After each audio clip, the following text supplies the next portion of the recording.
الحمد لله نحمده ونستعينه ونستغفره ونعوذ بالله من شرور أنفسنا ومن سيئات أعمالنا من يهده الله فلا مضل له ومن يضلله فلا هادي له وأشهد أن لا إله إلا الله وحده لا شريك له وأشهد أن محمدا عبده ورسوله أما بعد فإن خير الحديث كتاب الله وخير الهدي هدي محمد صلى الله عليه وسلم وشر الأمور محدثاتها وكل محدثة بدعة وكل بدعة ضلالة وكل ضلالة في النار. أعوذ بالله السميع العليم من الشيطان الرجيم. بسم الله الرحمن الرحيم. من يشاقق الرسول من بعد ما تبين له الهدى ويتبع غير سبيل المؤمنين نوله ما تولى ونصله جهنم وساءت مصيرا.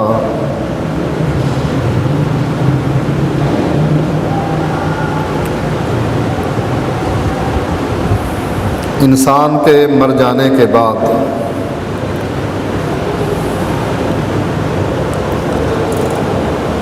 وہ قومیں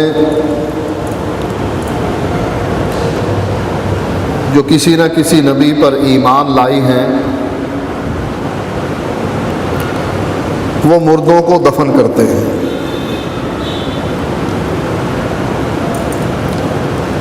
یہودی اور عیسائی بھی مردوں کو دفن کرنے کے قائل ہیں. حتیٰ کہ مکے کے مشرک جو یہ دعویٰ کرتے تھے کہ ہم دین ابراہیمی پر ہیں وہ بھی مردوں کو دفن کرتے ہیں. ہندوؤں کے ہاں مردے کو جلا کر اس کی راکھ کو گنگا اور جمنا میں بہا دیا جاتا.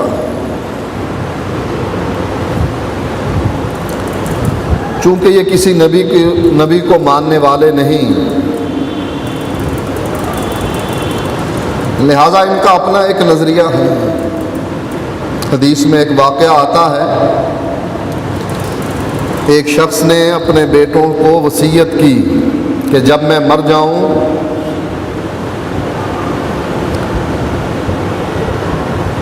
تو مجھے جلا دیا جائے، میری راکھ کو پانی میں بہا دیا جائے، ہوا میں اڑا دیا جائے، اس لیے کہ اگر اللہ نے مجھ کو پکڑ لیا تو وہ مجھے سخت عذاب دے گا. جب میرا جسم ہی نہیں رہے گا،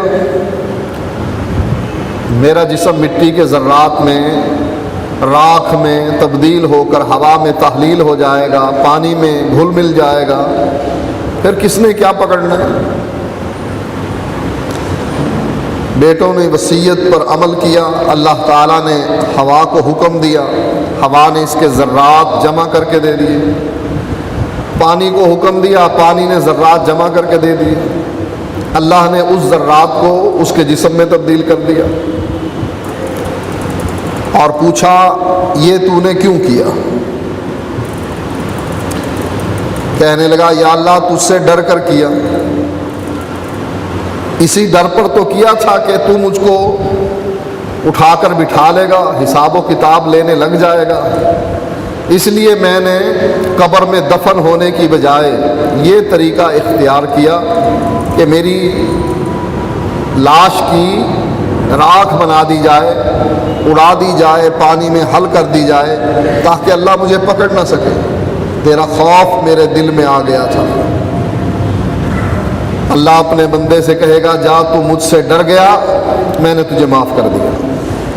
یہ ایک واقعہ ایسا آتا ہے جس میں جسم کو جلانے کا ذکر موجود ہے، وگرنہ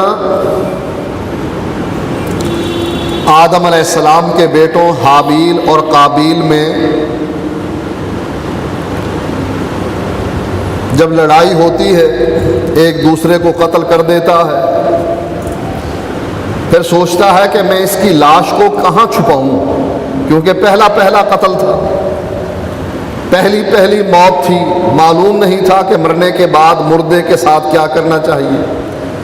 اللہ نے ایک کوا بھیج دیا جو اپنے مردہ ساتھی کو مٹی میں چھپا رہا تھا۔ آدم علیہ السلام کے بیٹے نے دیکھ کر کہا میں تو اس سے زیادہ عاجز ہو گیا ہوں، یہی عقل مند ہے جو اپنے مردہ ساتھی کی لاش کو مٹی میں چھپا رہا ہے۔ تب اس کو علم ہوا کہ مٹی میں دفن کر دینا چاہیے۔ اسلامی تصور بھی یہی ہے کہ اس کی قبر بنائی جائے اور اس کو مٹی میں دفن کر دیا جائے۔ نبی اکرم صلی اللہ علیہ وآلہ وسلم کے زمانے میں یہودی اور عیسائی اپنے مردوں کو قبر میں ہی دفن کرتے تھے، لیکن ان میں ایک خرابی آ گئی تھی جو اسلام کے خلاف تھی۔ نبی اکرم صلی اللہ علیہ وآلہ وسلم کے مرض الموت کا واقعہ حدیث میں ملتا ہے۔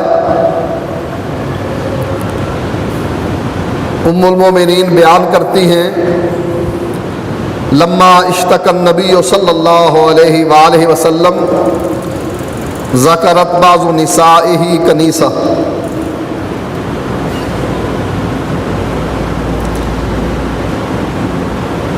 ماریہ نبی اکرم صلی اللہ علیہ وآلہ وسلم کی بیوی تھی۔ جب اللہ کے نبی بیمار ہوئے تو انہوں نے حبشہ میں کنیسہ کا تذکرہ کیا۔ وکانت ام سلمہ و ام حبیبہ رضی اللہ عنہما اتتا ارض الحبشہ فذکرتا من حسنها وتصاویر فیہا۔ ام سلمہ اور ام حبیبہ رضی اللہ تعالی عنہما وہ بھی حبشہ گئیں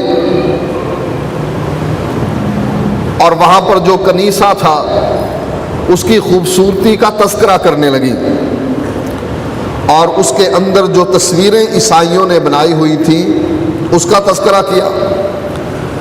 فرفع رأسہ، نبی اکرم صلی اللہ علیہ وآلہ وسلم آرام فرما رہے تھے، اللہ کے نبی نے اپنا سر بلند کیا۔ فقال، آپ فرمانے لگے اولئک اذا مات منہم الرجل الصالح، ان عیسائیوں اور یہودیوں میں جب کوئی نیک آدمی فوت ہو جاتا تھا بناؤ علی قبرہ مسجدہ، یہ اس کی قبر پر مسجد بنا دیتے تھے۔ ثم صوروا فیہ تلک الصور، اور پھر اس میں تصویریں بنا دیتے تھے، ان کی دیواروں پر نقش نگاری کرتے ہوئے نیک لوگوں کی، انبیاء کی تصویریں بنا دیتے تھے۔ جیسا کہ نبی اکرم صلی اللہ علیہ وآلہ وسلم جب مکے میں فاتح کی حیثیت سے داخل ہوئے، آپ نے حضرت علی کو اپنے کندھے پر اٹھا لیا۔ حضرت علی کہنے لگے کہ اللہ کے نبی آپ میرے کندھے پر سوار ہو جائیے۔ نبی اکرم صلی اللہ علیہ وآلہ وسلم فرماتے ہیں علی تو نبوت کا بوجھ نہیں اٹھا سکے گا، یہ کسی کسی کا مقام ہے نبوت کا بوجھ اٹھانا۔ ابو بکر صدیق نے غار ہرا جاتے ہوئے نبی کے پاؤں جب زخمی ہوئے، ابو بکر صدیق نے یہ نبوت کا بوجھ اٹھا کر اللہ کے نبی کو کندھے پر بٹھا کر پہاڑ کی چڑھائی چڑھی۔ یہ صدیق اکبر کی فضیلت ہے۔ حضرت علی کو اللہ کے نبی نے فرمایا علی تم نبوت کا بوجھ برداشت نہیں کر سکو گے، لہٰذا تم میرے کندھے پر سوار ہو جاؤ۔ اللہ کے نبی نے ان کو کندھے پر بٹھایا، ان کے ہاتھ میں لاٹھی دے دی اور وہ بتوں کو گرانے لگے۔ ساتھ ساتھ اللہ کے نبی قرآن کی یہ آیت تلاوت کر رہے ہیں، جاء الحق وزهق الباطل ان الباطل کان زہوقا۔ ان تصویروں کو مٹاتے ہیں اور کہتے ہیں کہ یہ لوگ انبیاء کی تصویریں بناتے ہیں اور ان کے ہاتھ میں تیر دے دیتے ہیں، جس سے یہ قسمت کا حال معلوم کرتے ہیں۔ انبیاء کے ہاتھ میں وہ تیر دے دیتے ہیں کہ انبیاء بھی یہی کام کیا کرتے تھے۔ نبی اکرم صلی اللہ علیہ وآلہ وسلم فرماتے ہیں کہ یہ لوگ اہل کتاب عیسائی اور یہودی نیک لوگوں کے مرنے پر ان کی قبروں پر مسجدیں بناتے اور اس میں تصویریں بنا دیتے، جیسے ہمارے ہاں چل رہا ہے۔ قبر تو قبر، لوگ اپنے پیروں کی تصویریں اپنے گھروں میں سجاتے ہیں۔ نبی اکرم صلی اللہ علیہ وآلہ وسلم فرماتے ہیں اولئک شرار الخلق عند اللہ، اللہ کے نزدیک اللہ کی مخلوق میں سے بدترین لوگ یہی ہیں جو قبروں پر مسجدیں بناتے ہیں۔ حضرت عائشہ رضی اللہ تعالی عنہ بیان کرتی ہیں، قال فی مرضہ الذی مات فیہ، اللہ کے نبی نے یہ بات مرض الموت میں بیان کی۔ آپ نے چادر اپنے چہرے پر ڈالی ہوئی تھی، آپ نے اپنے چہرے سے چادر ہٹائی اور فرمایا لعن اللہ الیہود والنصارى، اللہ ان یہودیوں اور عیسائیوں پر لعنت کرے، اتخذوا قبور انبیائہم مساجدا، ان بدبختوں نے اپنے نبیوں کی قبروں کو سجدہ گاہ بنا لیا۔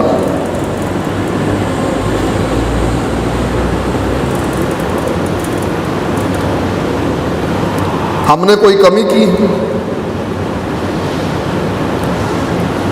مدینے میں ان قبر پرستوں کو اگر مہلت مل جائے، محمد بن عبد الوہاب رحمۃ اللہ علیہ سے پہلے نبی کی قبر پر فریادیوں کا ہجوم ہوا کرتا تھا، جو اللہ کے نبی سے فریاد کر رہے ہیں، یا اللہ، اے اللہ کے نبی ہماری بگڑی بنا دیجئے، ہماری قسمت سنوار دیجئے، ہمارے مصائب کا حل کر دیجئے، ہمیں اولاد سے نواز دیجئے۔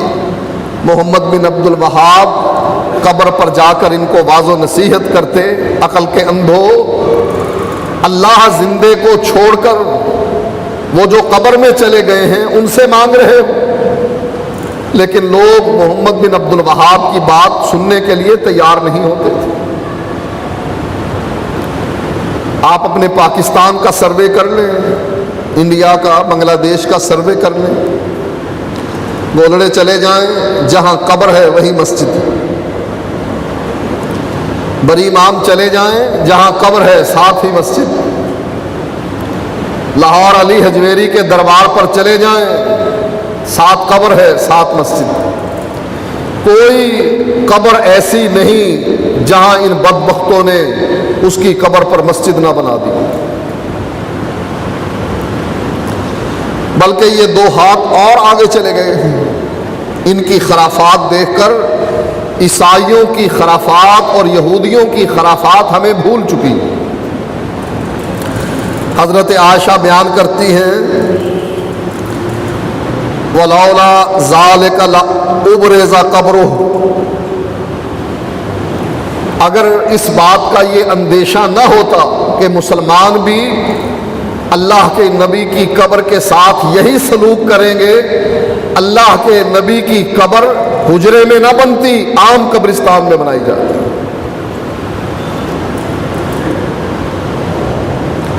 ابھی تو پابندی ہے نا سعودیہ میں،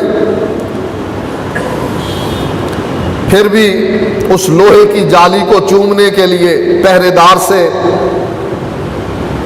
کہتے ہیں یہ ہمیں جالی تو چوم لینے دو۔ بدبختوں نے پاکستان سے جا کر ایسی صورت بنا لی کہ 7 طواف بیت اللہ کے کیے جاتے تھے اور ساتھ ہی نبی کی قبر کے ساتھ. وہ تو وہاں کی حکومت اور علماء کو اللہ جزائے خیر دے کہ جنہوں نے رکاوٹ بنا دی کہ کوئی طواف کی صورت پیدا ہی نہ کر سکے، ادھر سے جا ہی نہ سکے. اگر کہیں وہاں چھوٹ مل جائے پاکستانیوں کو، ہندوستانیوں کو، بنگلہ دیشیوں کو، وہ کوئی کمی کریں گے؟ نبی کی قبر کو، اس کی مٹی کو اٹھا کر لے آئیں گے پاکستان. اس کی قبر پر سجدہ کرنا، نظر و نیاز چڑھانا، مانگنا ان سے، یہ سارے کام کرنے کے لیے تیار. یہودیوں اور عیسائیوں نے اپنے انبیاء کی قبروں کو سجدہ گاہ بنایا، ہم 2 قدم آگے بڑھ گئے. ہم نے قبر کے تصور کو ہی بدل کر رکھ دیا. اور خاص کر وہ لوگ جن لوگوں کا عقیدہ ہی شرکیہ ہے، جو قبروں پر کھلے عام سجدے کرتے ہیں، رکوع کرتے ہیں، قبر کو چومتے ہیں. پاگل کتنے ہیں؟ جلاہے نے چادر بنائی، نقش و نگار اس میں رکھے، کسی نے قبر پر ڈال دی، یہ جا کر اس چادر کو چومنے لگ گیا. اس جلاہے کو، اس کے ہاتھوں کو جا کر چوم کہ جس نے یہ چادر بنائی ہے. چادر کو چومنے کا کیا فائدہ؟ پہاڑ سے پتھر آئے، قبر کی زینت بن گئے، اس کو رگڑ کر صاف کر دیا گیا، وہ چمکنے لگ گئے، یہ چومنے لگ گئے. جن لوگوں کا تو عقیدہ ہے ہی شرکیہ، جنہوں نے سجدے کرنے ہیں، غیر اللہ کے نام کی نظر و نیاز لینی ہے، دینی ہے، ان کا تو کہنا ہی کیا. جو اپنے آپ کو کہتے ہیں کہ ہم بھی وہابی ہیں، نیم وہابی ہیں، گلابی وہابی، ہم بھی اہل توحید ہیں، انہوں نے بھی قبر کے اس تصور کو دھندلا کر دیا. کیا کہتے ہیں؟ قبر سے روٹی بھی ملتی ہے، قبر سے بال بھی ملتے ہیں، نبی بال بھی دیتے ہیں، قبر سے اللہ کے نبی دینار بھی دیتے ہیں. عقل کے اندھو، اس میں سوراخ ہے قبر میں کوئی جہاں سے آپ کو دینار مل رہے ہیں؟ آخر ذریعہ کیا ہے لینے کا؟ میں قبر کے پاس سویا ہوا تھا.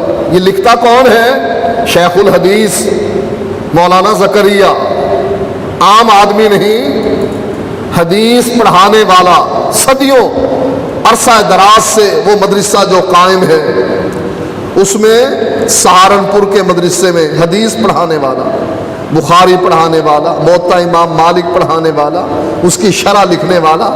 لکھتا کیا ہے کتابوں میں؟ قبر کے پاس سویا ہوا تھا، بھوکا تھا،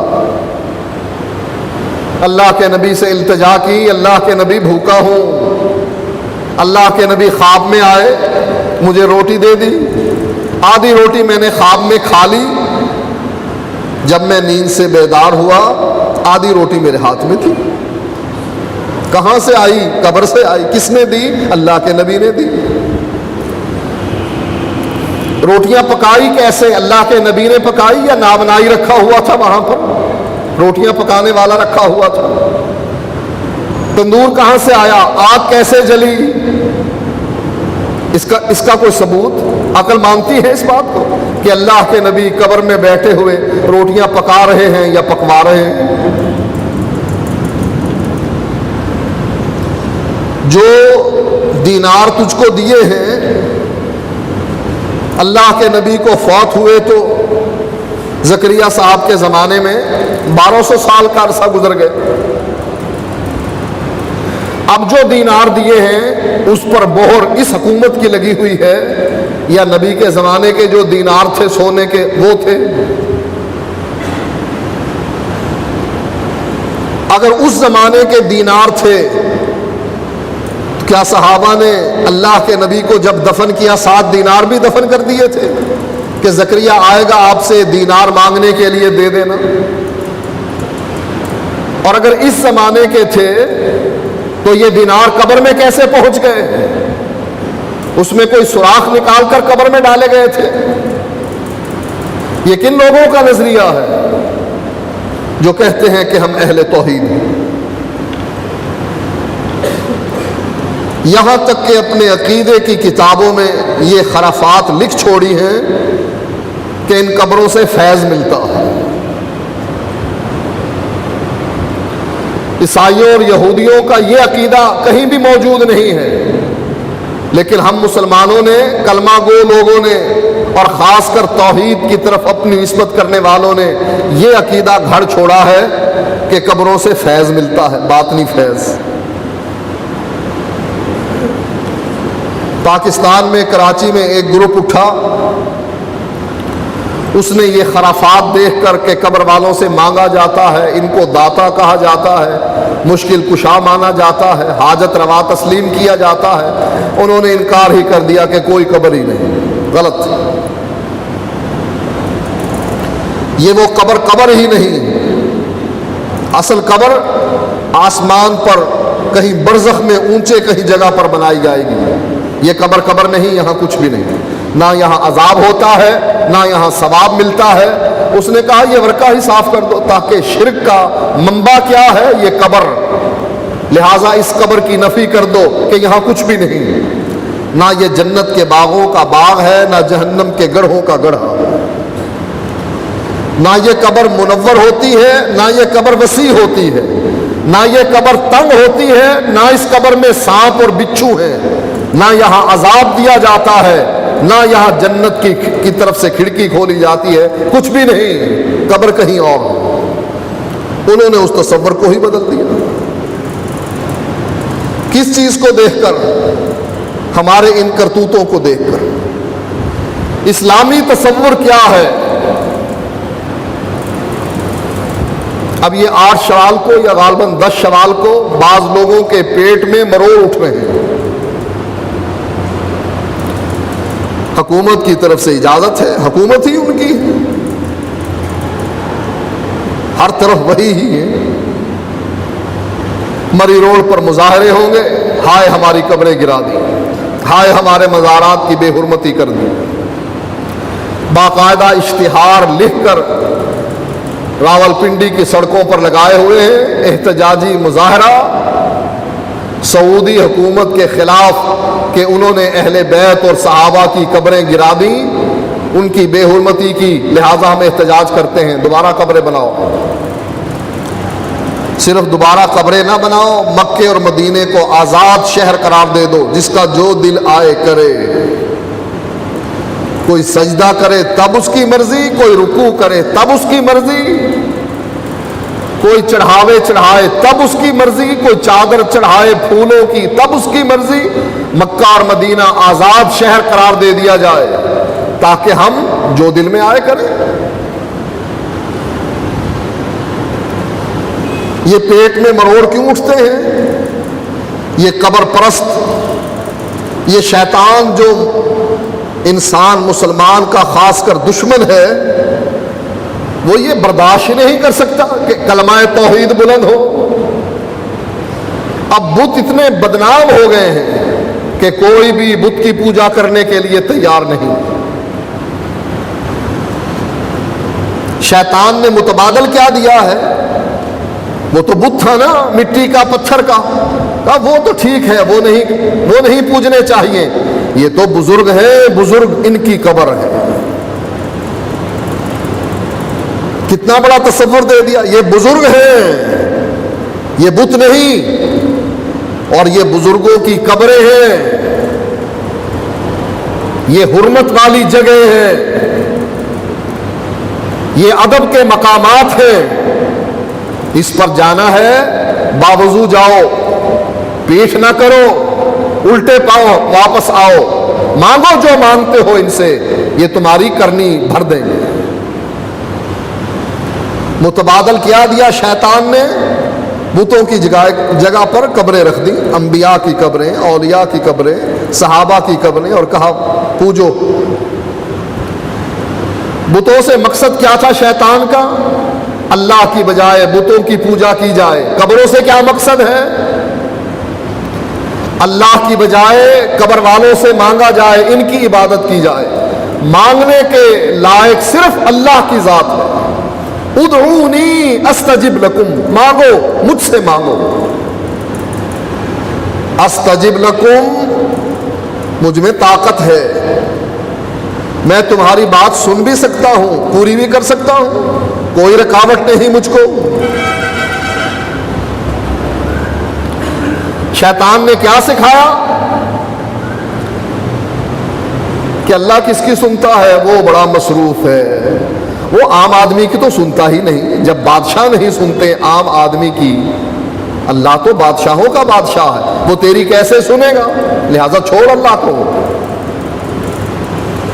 دیکھ یہ تیرے بھائی ہیں، آدم کی اولاد ہیں، تیرے بزرگ ہیں، ان کو پوچھ، ان سے مانگ، ان سے دعا کر، یہ تیری سنتے ہیں۔ یہ قبر پر آنے والے مرید اور مریدنی کو پہچانتے ہیں، یہ ان کے دلوں کے رازوں سے واقف ہیں، اور اس بات کی قدرت رکھتے ہیں کہ تجھے بیٹا دے یا بیٹی دے، تیری جھولی بھرے، تیرے رزق میں وسعت دے دے، تیرے کاروبار کو چمکا دے، تیرے گھر سے بیماریوں کو دور کر دے، تیرے گھر میں برکتوں کا نزول ہو۔ ساری طاقتیں ان کے پاس ہیں، اللہ کے پاس کیا ہے؟ چھوڑ اللہ کو۔ اللہ ٹھیک ہے خالق و مالک ہے، وہ بڑا مصروف ہے، وہ عام آدمی کی بات سنتا نہیں ہے، اس کے پاس بہت بڑا واسطہ ہونا چاہیے پہنچنے کے لیے، وہاں تک تو پہنچ نہیں سکتا، وہ وسیلہ تو تلاش نہیں کر سکتا۔ دیکھ یہ تیرے اپنے ہیں، ادھر ہی آ جا۔ بتوں کی بجائے یہ قبریں سامنے رکھ دیں، اور ان قبروں پر لوگ اب دن رات آ رہے ہیں۔ یہ کوئی مبالغہ ہے؟ اب ہم کیا کریں؟ لوگوں کو قبروں پر جا کر مانگنے سے مرادیں کہ یہ بر لاتے ہیں، اس عقیدے سے کیسے ہٹائیں؟ دکھ ہوتا ہے یہ بات کہتے ہوئے۔ جیسے پاکستان بنا، آدھا پاکستان کٹ گیا، آدھا حصہ ہمارا کٹ گیا، ایک بازو ٹوٹ گیا۔ کتنے سال گزرے؟ تھوڑا سا ہی عرصہ گزرا نا، پاکستان کے دو ٹکڑے کر دیے گئے۔ اسی طریقے سے ہماری جماعت کے دو ٹکڑے ہو گئے، ایک مجاہدین کی جماعت علیحدہ بن گئی، اور ایک وہ لوگ جو یہ سمجھتے ہیں کہ یہ کوئی جہاد نہیں ہے، جنسیوں کی لڑائی ہے، وہ علیحدہ ہو گئے۔ پہلے صرف جہاد جہاد جہاد کا واویلا شور، ہم جہاد کرتے ہیں۔ اب کیا ہوا؟ اب عرسوں پر جانا شروع کر دیا، کوٹ مٹھن کے درباروں پر جا کر ان کے عرسوں میں شرکت کرنا شروع کر دی۔ اب لوگوں کو ہم کیا دعوت دیں؟ وہ یہی کہیں گے نا، تمہارے مولوی بھی تو عرسوں پر اب جانے لگ گئے، جن عرسوں میں شرکت کرنے سے تم منع کرتے تھے کہ عرسوں پر مت جاؤ، وہاں اللہ کا غضب نازل ہوتا۔ اگر جانا ہے تو ابراہیم علیہ السلام کی سنت کو جا کر زندہ کرو، ان کو توحید کا درس دو، ان عرس والوں کی بے بسی کو ظاہر کر دو۔ یہ بے بس ہیں، مجبور ہیں، کچھ نہیں کر سکتے۔ ان کی قبروں پر چڑھ جاؤ جا کر، عقیدہ توحید درست کرنے کے لیے۔ ویسے قبروں پر چڑھنا نہیں چاہیے، لیکن جب قوم کا عقیدہ درست کرنا ہو، ان کے سامنے قبر پر جا کر بیٹھ جاؤ، کہو بابا سے کہو مجھے اپنی قبر سے اٹھا ہی دے۔ اس میں اتنی طاقت ہے، میں اس کے اوپر چڑھ کر بیٹھتا ہوں۔ اچھا چلو میں بیٹھوں نہ یا بیٹھوں، مستری بیٹھا تھا کہ نہیں اس کی قبر پر؟ جب اس نے ماربل کے پیس لگائے تھے، اس کے اندر فلنگ کی تھی، اس کی قبر پر چڑھ کر بیٹھا تھا کہ نہیں؟ بابے نے نیچے سے اٹھایا کیوں نہیں اس کو؟ اٹھ بے ادب اور گستاخ، میری قبر پر بیٹھا ہے تو۔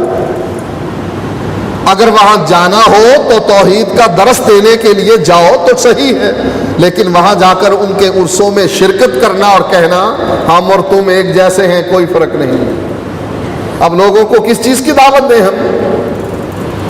ہمارے مولویوں نے، شیطان نے ان کو بھی وہاں لا بٹھایا، آ جاؤ تم بھی۔ کیوں؟ قوم کو اکٹھا کرنا ہے، ملت کو جمع کرنا ہے ایک جگہ پر۔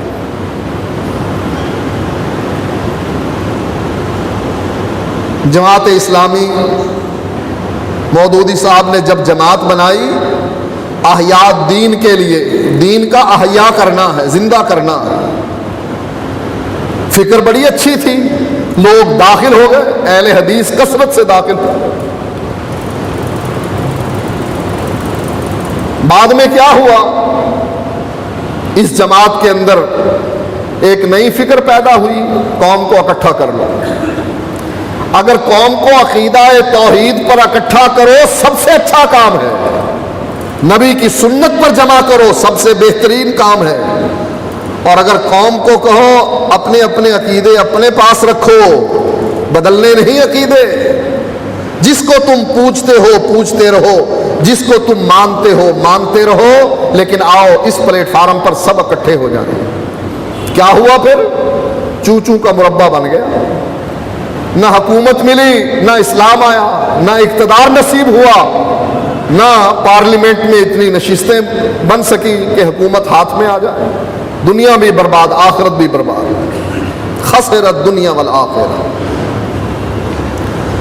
اب یہی فکر ہمیں مجبور کر رہی ہے، آؤ اکٹھے ہو جاؤ، اکٹھے ہو جاؤ۔ کس پر؟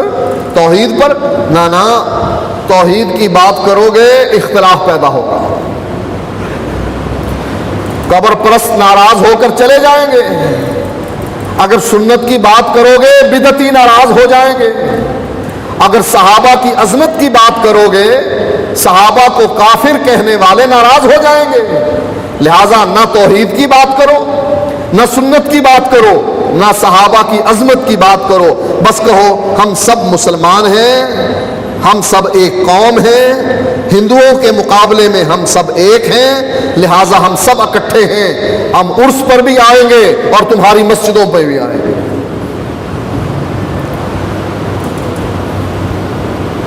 قوم کی اصلاح کرنے والے بھی مولوی اور قوم کو بگاڑنے والے بھی مولوی۔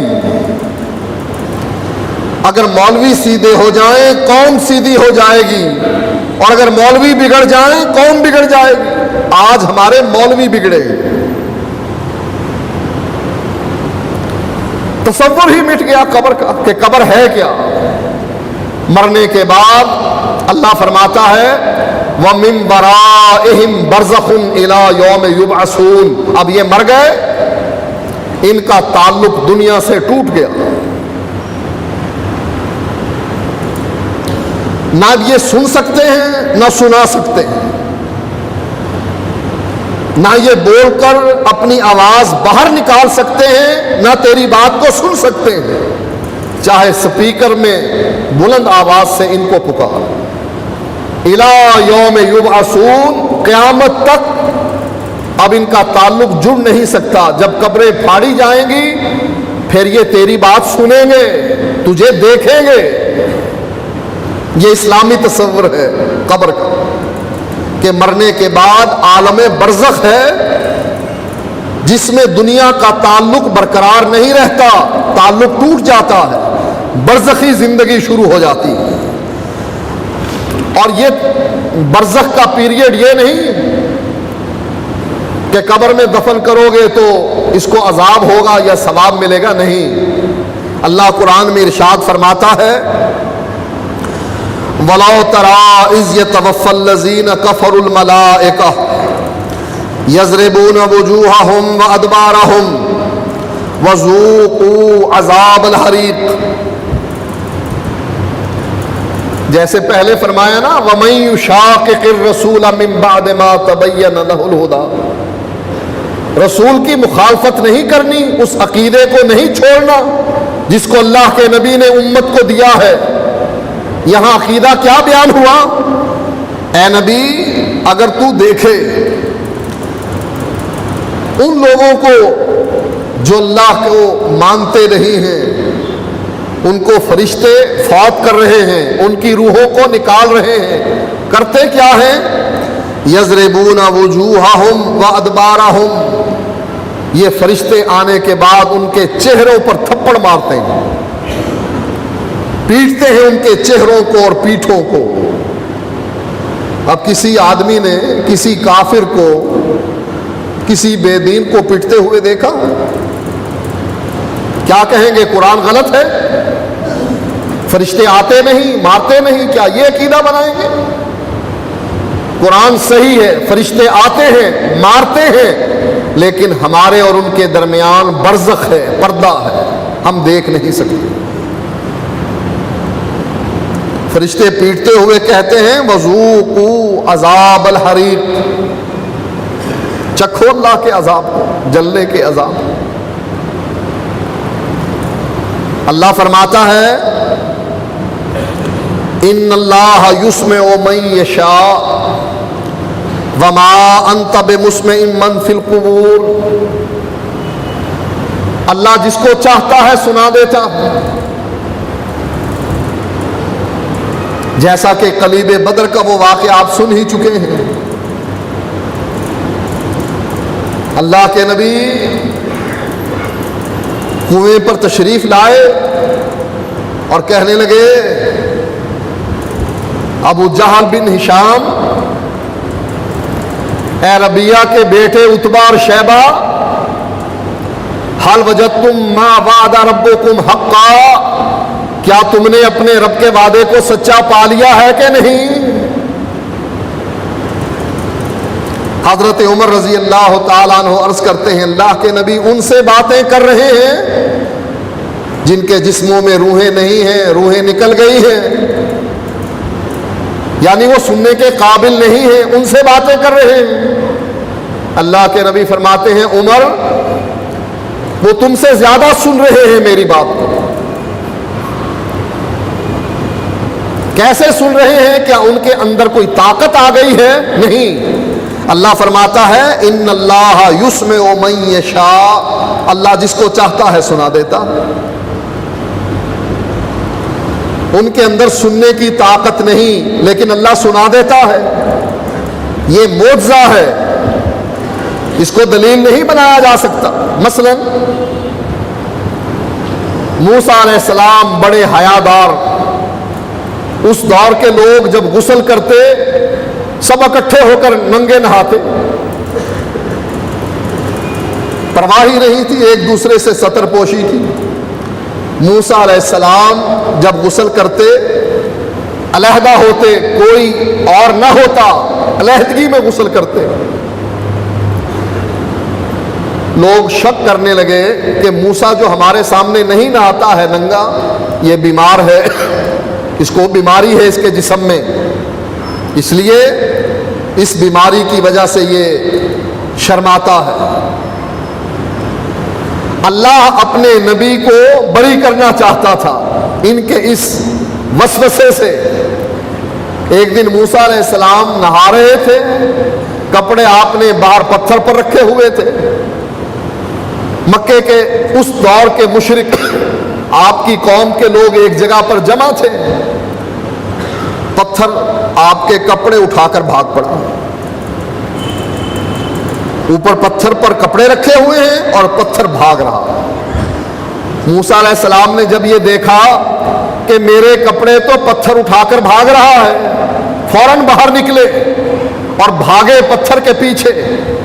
صوبی یا حجر، صوبی یا حجر، اے پتھر میرے کپڑے دے دے، اے پتھر میرے کپڑے دے دے۔ پتھر بھاگ رہا ہے اور موسیٰ علیہ السلام پیچھے پیچھے بھاگ رہے ہیں، حتیٰ کہ پتھر وہاں آ کر رک گیا جہاں موسیٰ علیہ السلام کی قوم موجود تھی۔ موسیٰ علیہ السلام کی قوم نے دیکھ لیا موسیٰ علیہ السلام بیمار نہیں ہیں، وہ جو نہاتے ہیں شرم و حیا کی وجہ سے علیحدگی میں نہاتے ہیں۔ اب کیا عقیدہ بنا لیا جائے؟ پتھر بھاگتا ہے یا پتھر بولتا ہے؟ پتھر کے اندر حرکت کی طاقت نہیں، پتھر جامد ہے، جہاں رکھ تو وہیں رہتا ہے۔ کبھی کسی عورت نے دیکھا ہو وہ مسالہ پیسنے کی سل یا کنڈی جس میں وہ پیاز وغیرہ ٹماٹر وغیرہ پیستی ہے، کبھی اس نے دیکھا ہو کہ وہ خود کبھی باورچی خانے سے باہر پڑی ہوتی ہے، کبھی صحن میں، کبھی چھت پر، جہاں رکھی ہے وہیں رکھی ہے، اس کے اندر حرکت کی طاقت نہیں، لیکن اللہ نے اپنے نبی کو اس سے بری کرنے کے لیے پتھر کے اندر طاقت رکھ دی، پتھر بھاگ رہا ہے اور موسیٰ علیہ السلام پیچھے پیچھے۔ ایسے ہی مردوں کے اندر سننے کی طاقت نہیں، لیکن اللہ فرماتا ہے ان اللہ یسمع من یشاء، اللہ جس کو چاہتا ہے سنا دیتا۔ یہ اللہ کی طاقت ہے، پتھر کی طاقت نہیں، مردے کی طاقت نہیں۔ اللہ فرماتا ہے یہ میری قدرت ہے، میری طاقت ہے کہ میں جس کو چاہوں سنا دوں۔ وما انت بمسمع من فی القبور، اے نبی تیرے اندر بھی یہ طاقت نہیں تو قبر والوں کو سنا دے۔ قرآن اس عقیدے کا اظہار کیسے کر رہا ہے؟ اے نبی تیرے اندر بھی یہ طاقت نہیں کہ تو قبر والوں کو سنا دے۔ زکریا صاحب کہتے ہیں میرے اندر طاقت ہے، میں سنا دیتا ہوں۔ میں قبر پر گیا، میں نے کہا السلام علیکہ یا سیدی، اے میرے آقا آپ کو سلام ہو۔ قبر سے جواب آیا وعلیکم السلام یا ولدی، اے میرے بیٹے آئے ہو، تم پر بھی سلام ہو۔ اللہ کہتا ہے نبی میں طاقت نہیں کہ قبر والوں کو سنا دے۔ زکریا صاحب کہتے ہیں میں سنا لیتا ہوں۔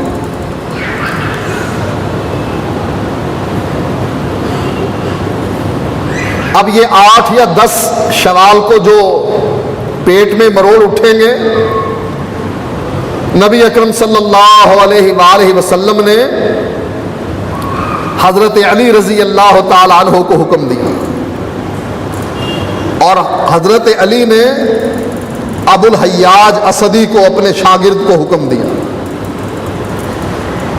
نبی نے جب یہ حکم دیا تھا تو اس وقت یا یہودیوں کی قبریں تھیں یا عیسائیوں کی یا مکے کے مشرکوں کی، مسلمانوں کی قبریں بلند نہیں تھیں نبی کے زمانے میں۔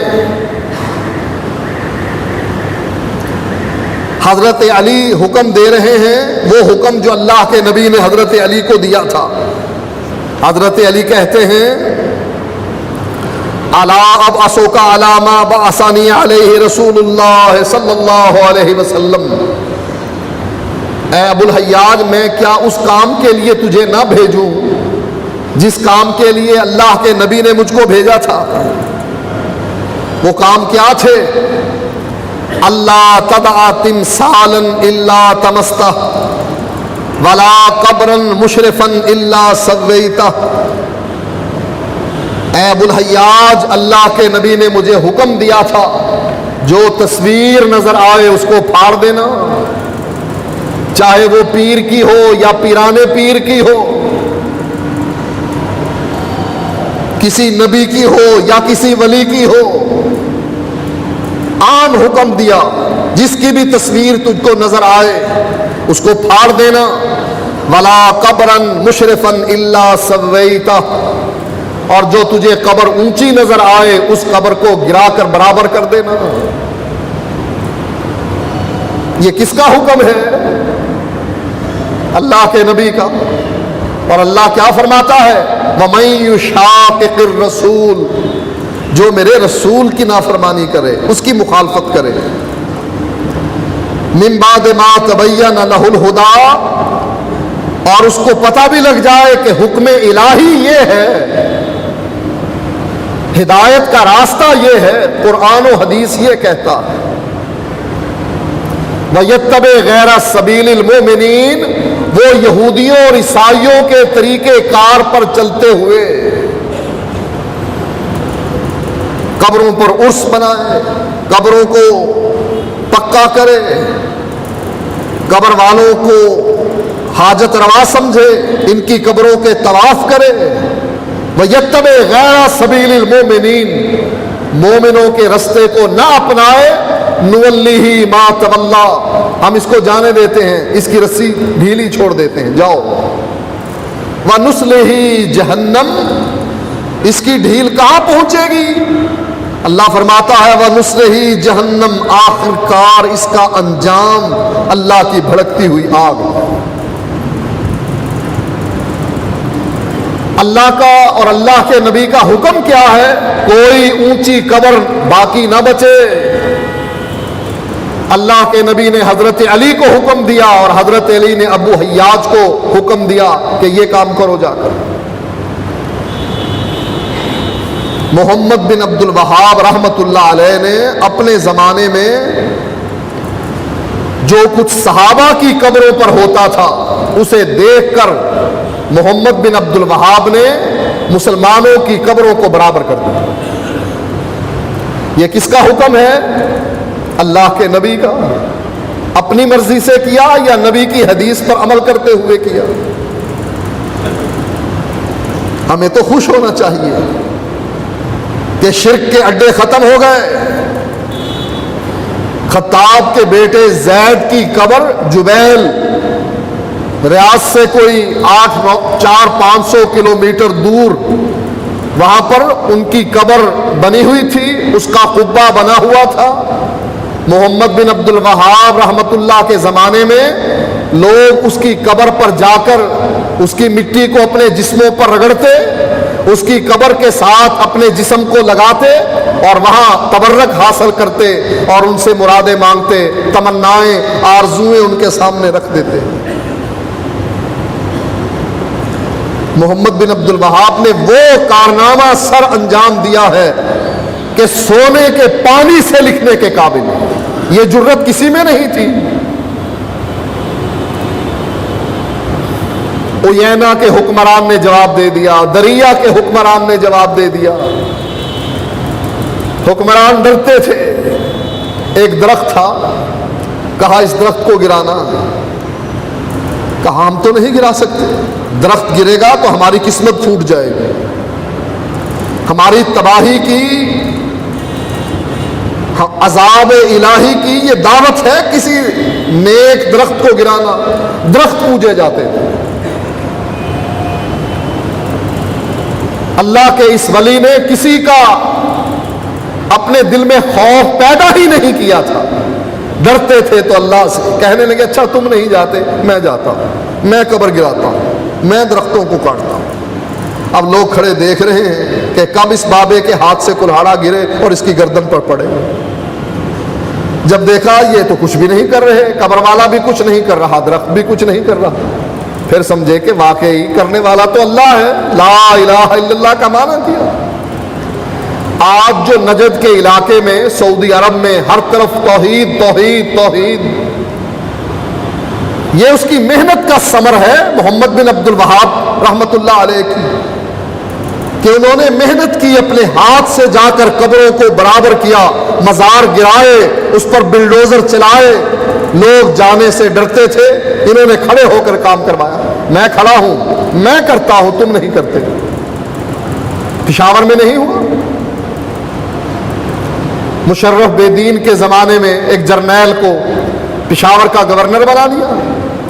اب اس کو یہ توحید والی نعمت تو نہیں ملی تھی، اس کا منصوبہ تھا پشاور کی سڑکوں کو وسیع کر دیا جائے، تنگ سڑکوں کو، تاکہ یہ جو ہجوم ہے یہ ختم کیا جائے۔ اس میں ایک گرم بابا تھا، کہا اس گرم بابا کے مزار کو کوئی نہیں چھیڑ سکتا۔ بلڈوزر والے کو بلایا، یہ جی بلیڈ ہی ٹیڑھا کر دیتا ہے، چلتا ہی نہیں، بلڈوزر چلنے سے انکار کر دیتا ہے، سٹارٹ ہی نہیں ہوتا۔ یہ تو ولی ایسا ولی ہے تمہارے کھڑے بلڈوزر کی بیٹریاں ڈاؤن کر دے گا، سلف ہی نہیں مارتا، کر لو کیا کرنا۔ وہ اہل حدیث آئے وہاں پر، انہوں نے کہا پیچھے ہٹ، تجھ مشرک سے یہ قبر گرے گی؟ یہ دربار کوئی بواحد گرا سکتا ہے، توحید والا گرا سکتا ہے، جس کے دل میں پختہ ایمان ہوتا ہے، اللہ کے علاوہ کوئی کچھ نہیں کر سکتا۔ کسی کے پاس طاقت، ارے مردے سے ڈرنا جو تیرے استنجے کا محتاج، تیرے اٹھائے جانے کا محتاج، تو مردے کو لکڑی کے تختے پر ڈال دے، 10 سال نہ اٹھائے، وہی پڑا پڑا سڑ جائے گا، جسم میں کیڑے پڑ جائیں گے، اس میں اتنی طاقت نہیں اٹھ کے چارپائی پہ لیٹ جائے۔ ہے محتاج کے نہیں؟ یہ ولی جو مرتے ہیں ان سے صرف یہ کہو بابا جی استنجا تم کر لو، ہمیں شرم آتی ہے، نہلا ہم دے دیں، تھوڑا سا تم کام کر لو، استنجے والی جگہ تم صاف کر لو، ہمیں شرم آتی ہے، باقی ہم نہلا دیں گے، آپ کا جسم نہلا دیں گے۔ کیا خیال ہے یہ بابا وہ چھوٹا سا کام کر لے گا؟ ہم مردوں سے ڈرنے والے ہیں، ہم کیا انقلاب لائیں گے؟ ہم سے انڈیا کیا ڈرے گا؟ وہ تو کہتے ہیں نا جو کچھ ہم مندروں میں کرتے ہیں وہی کچھ ہم درباروں پہ تم کرتے ہو۔ اگر ہم نے کروڑوں کی تعداد میں اپنے دیوتا بنا رکھے ہیں اور تم نے لاکھوں کی تعداد میں قبریں نہیں پوج رکھی، ہم میں تم میں فرق کیا؟ ارے یہ کوئی انصاف ہے؟ ہمارا اور تمہارا عقیدہ برابر ہو، تم پڑے بت کی پوجا کرو، ہم کھڑے بت کی پوجا کریں، اللہ تمہیں جنت دے ہمیں جہنم میں پھینکے، یہ کوئی انصاف ہے اللہ کا؟ میرے بھائیوں، یہ توحید جیسی نعمت جس انسان کو مل جاتی ہے وہ مالا مال ہو جاتا، اس کی پیشانیاں مختلف جگہوں پر جھکنے سے رک جاتی ہیں، وہ اللہ کی توحید کو سمجھ لیتا ہے، دل میں پھر اسی کا خوف ہو، کسی کا بھی خوف نہیں، باقی سب نکمے، باقی سب محتاج، ایک غنی وہی داتا، باقی کچھ کرنے والے نہیں، وہی مشکل کشا، باقی سب مردہ، ہے کہ نہیں؟ جن کے تم نے مزار بنائے ہیں مردہ تھے کہ زندہ تھے؟ مرنے کے بعد ان کو قبر میں ڈالا یا پہلے ڈال دیا؟ اگر مرنے کے بعد ڈالا تو کون تھے وہ؟ مردہ، انگلی اٹھانے کے قابل نہیں، آنکھ کھولنے کے قابل نہیں، زبان ہلانے کے قابل نہیں، اپنے ہونٹوں کو جنبش دینے کے قابل نہیں، ایک لفظ بولنے کے قابل نہیں، اتنے محتاج، اور بن گئے داتا، بن گئے بری کرنے والے، بن گئے اولاد دینے والے۔ کتنی مت ہماری ماری، کتنے پاگل بن گئے ہیں ہم۔ اور یہی نہیں، ساری قوم اوپر سے لے کر نیچے تک، بادشاہ سے لے کر وزیر اور مشیر تک، مولوی سے لے کر عام آدمی تک، سارے پاگل جا رہے ہیں قبروں پر، کر رہے ہیں سجدے، رگڑ رہے ہیں اپنی پیشانیاں اور کہہ رہے ہیں دے دے دے دے دے دے۔ اس کی قبر پر بیٹھا ہوا فقیر کہتا ہے، کس سے مانگتا ہے فقیر؟ آنے والوں سے۔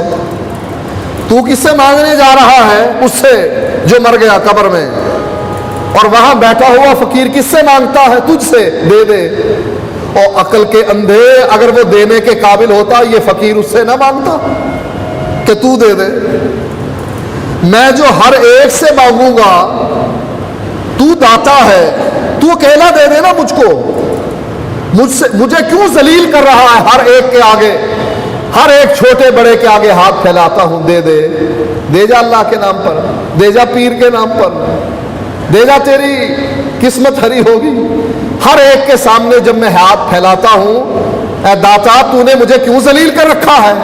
تو داتا ہے نا، دے دے مجھے، دے دے۔ وہ فقیر بتلاتا ہے، پاگلو، جب میں لوگوں سے مانگتا ہوں تم اس سے مانگنے آئے ہو، میں ہر وقت اس کے پاس بیٹھا ہوتا ہوں، تم کبھی کبھی آتے ہو، اگر یہ دینے کے قابل ہوتا مجھے نہ دیتا؟ کہ میں اس کا پڑوسی ہوں، پڑوسی کا حق زیادہ ہوتا، ہر وقت اس کے دربار کا ملنگ مجاور بن کر بیٹھا ہوا ہوں، اگر دینے کے قابل ہوتا مجھے نہ دیتا۔ لیکن ہمیں سمجھ نہیں آئے گی، کب آئے گی؟ جب وہ فرشتے کا ڈنڈا سر پر پڑے۔ فرشتہ کہے گا اب میں تجھے بتلاتا ہوں، مر ربوں کا، کس سے تو مانگتا رہا؟ میرے بھائیوں، عقیدہ توحید کو درست کر لو۔ یہ قبر اور قبر کے ساتھ بنے ہوئے عقائد جو مولویوں نے ہمارے اندر انجیکٹ کر دیے ہیں، سرنج لے لے کر بار بار سرنجیں لگاتے ہیں، کہیں وین میں کہیں گوشت میں۔ الٹے سیدھے عقیدے ہر وقت ہمارے ذہن میں ڈالتے ہیں۔ توبہ کرو ان گندے عقیدوں سے، کچھ نہیں کوئی کچھ کر سکتا، کرنے والا اللہ بس۔ عقیدہ توحید اپناؤ گے، یہ بلیاں، یہ درخت، یہ قبر، یہ بزرگ آپ کو ڈرائیں گے نہیں، آپ کے خواب میں نہیں آئیں گے۔ اور اگر عقیدہ درست نہیں ہوگا پھر ہر ایک سے ڈرو گے، امریکہ کیا، برطانیہ کیا، انڈیا کیا، ہر ایک سے ڈرو گے۔ لہٰذا دل میں خوف صرف اللہ کا رکھو تاکہ عقیدہ توحید درست ہو کر اللہ تعالی ہمیں جنت نصیب کرے۔ وآخر دعوانا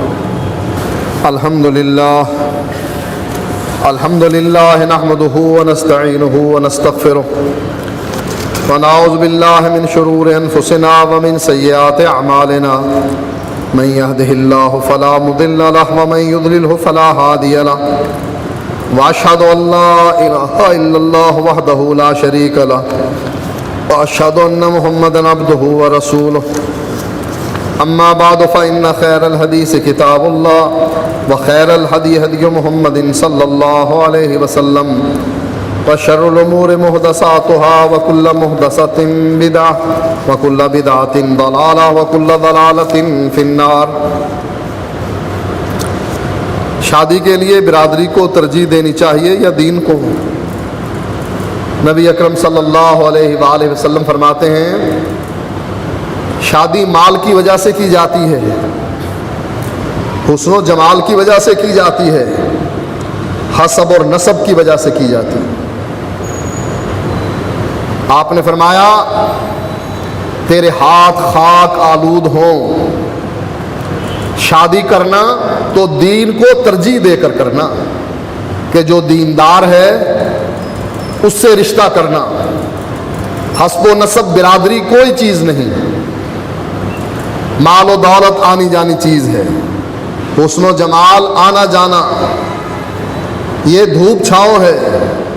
لہٰذا اللہ کے نبی نے فرمایا جب شادی کرنا برتری کس کو دینا؟ دین کو۔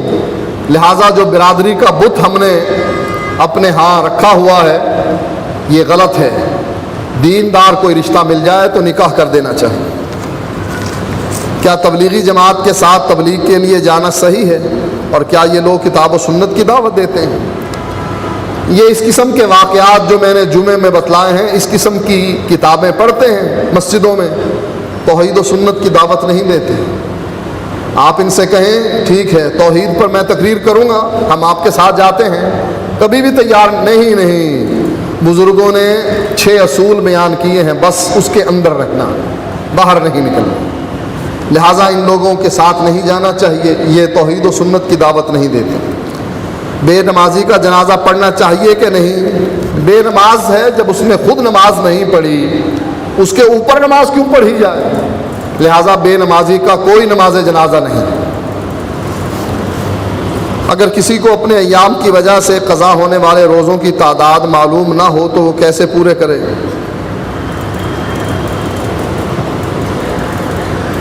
وہ اندازہ لگائے، جیسے شک پڑ جاتا ہے نا نماز میں کہ 3 رکعتیں پڑھی ہیں یا 4۔ اب زیادہ اس کو یقین جس بات پر ہے کہ 2 پڑھی ہیں 3 پڑھی ہیں، زیادہ یقین جس بات پر ہے اس کو بنیاد بنائے اور اگلی رکعتیں پوری کرے۔ ایسے ہی روزوں کے بارے میں ذہن میں جو زیادہ پختہ بات ہے کہ میں نے 10 چھوڑے ہیں یا 8 چھوڑے ہیں، زیادہ پختہ بات جو ذہن میں آتی ہے اس کو بنیاد بنا کر باقی روزے پورے کر لے۔ اور اگر زیادہ رکھ بھی لیے تو نفلی روزے ہو جائیں گے، اس سے کوئی فرق نہیں پڑتا۔ بہن بھائیوں کے لیے دعا کا کہا ہے کہ ان کو دین کی سمجھ عطا فرمائے، ان کے دل کو نرم کرے، دین پر استقامت کرے۔ اگر کوئی خاتون بیماری کی وجہ سے رمضان کے روزے نہ رکھ سکی ہو اور آگے بھی ڈاکٹر نے منع کر دیا ہو تو ایسی صورت میں کیا کرنا چاہیے؟ کفارہ ہو تو رہنمائی کریں۔ اگر ڈاکٹر نے مستقل منع کر دیا ہے کہ اب یہ روزے رکھنے کے قابل نہیں تو وہ کفارہ دے دے، روزے کسی کو رکھوا دے، اگلے رمضان میں جب رمضان آئے تو روزے رکھوا دے۔ اگر کوئی شخص حق مہر کی مقدار بھول گیا ہو اور اندازہ بھی نہ ہو تو کتنا حق مہر مقرر کیا تھا تحریری شکل میں بھی اگر کوئی ثبوت نہ ہو پھر کیا کرنا چاہیے؟